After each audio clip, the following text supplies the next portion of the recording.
This time, mayroon tayong espesyal na panauhin. Live na live po dito sa DYHB RMN Bacolod. Actually, hindi po siya stranger sa lugar po natin because yung asawa niya po ay isang certified at tunay na Bacolenia. So, aawitan tayo mamaya, haharanan po na tayo mamaya. At saka palagi po siya dito, palagi po tayong ini-entertain sa mga timeless, walang kamatayang mga awit na pinasikat niya po. Welcome po dito sa RMN Bacolod sa DYHB. Sir Marco Sison, maayong aga. Maayong aga sa lahat po ng mga tagapakinig sa buong Bacolod City at saka sa buong Negros Occidental. Maayong aga. Okay, Sir Marco, bakit naparito po tayo ngayong araw dito sa Bacolod? Meron po tayong show mamaya sa El Fish. Meron tayong show mamaya sa El Fisher mga 6 o'clock at kasama ko po dito yung aking kaibigan na si Miss Dulce. It's going to be a lot of fun, a lot of memories. Maalala niyo yung inyong mga kabataan. The moment na marinig niyo yung mga songs of the 80s and the 90s na nirecord po ng inyong lingkod at saka ni Miss Dulce. Yung pinaka-popular po na kanta na pinasikat ni Sir Marco, syempre yung My Love Will See You Through. Okay. Mga theme songs yun ng mga nag-iibigan. Aha. Yung mga matanda na o kahit mga bata pa, even the millennials, ganun pa rin ang theme song nila. Nakakatuwa tong kantang ito kasi napakarami ko ng versions na narinig eh. Meron talaga millennial version na napakaganda naman. Sobrang ganda.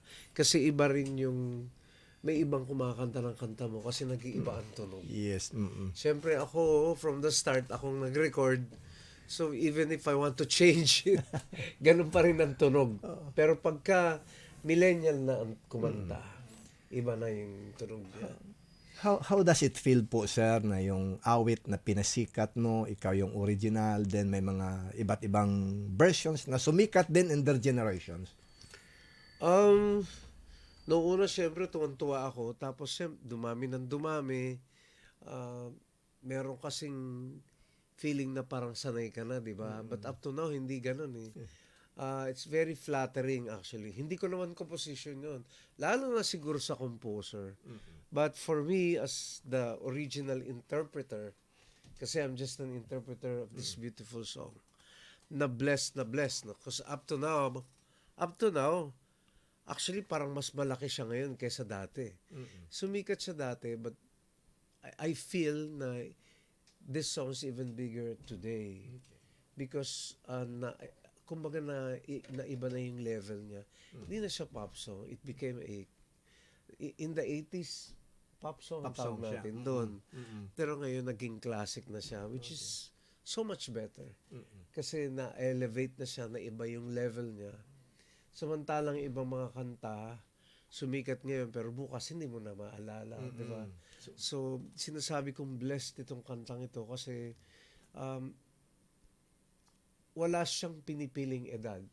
Kasi ang music naman talaga does not recognize age and race, di ba? Yes, tama. Ito, marami ako naging fan ng Japanese, Indians, Asians. Meron pa nga akong na-meet na Amerikano who's married to a Filipina. Nagulat ako kinakanta niya yung My Love Will See You Through. Where he learned the song from his wife.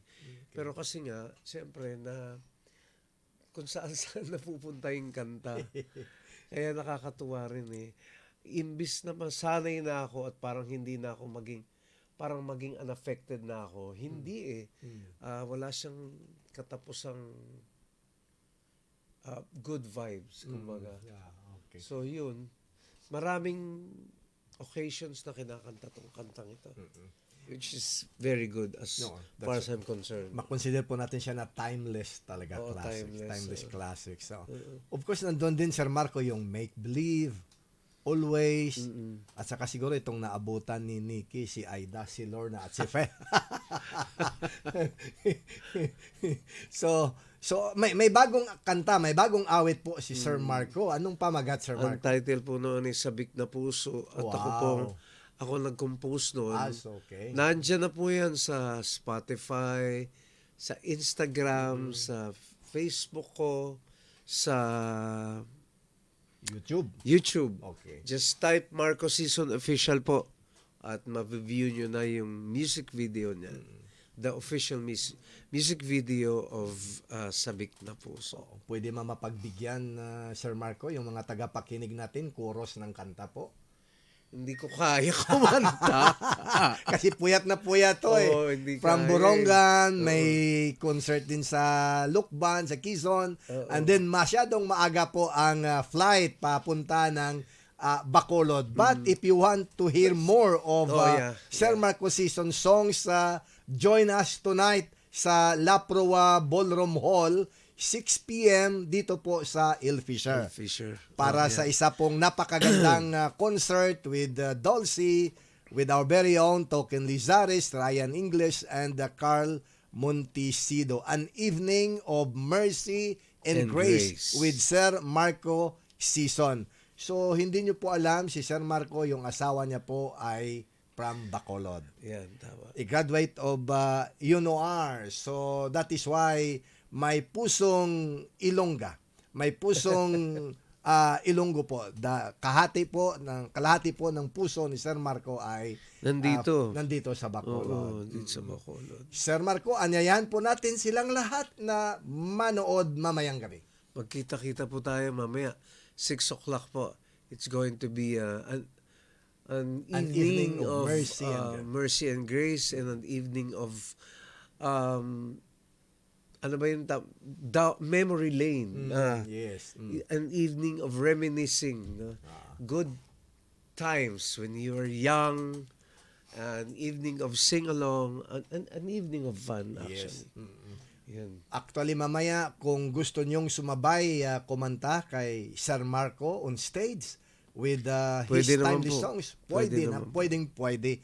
And of course, today is September 8, the birthday of Mama Mary. So pag nanood po kayo mamayang gabi, hindi lamang po na ma-entertain po kayo, but makakatulong din po kayo dahil ang proceeds ng concert na po ito ay gagamitin po sa pagpapatayo ng Saint Faustina Chapel and Sacristy, at the same time Divine Mercy Activity Center diyan po sa Talisay City, sa isang lupa po na dinonate para sa Apostolate of the Divine Mercy. So this is a concert for a cause. Tickets are sold at 1,000, 3,000, and 5,000 pesos. Sir Marco, maraming salamat po. Thank you very much. Magkita-kita po tayo mamaya. Thank you. Good morning.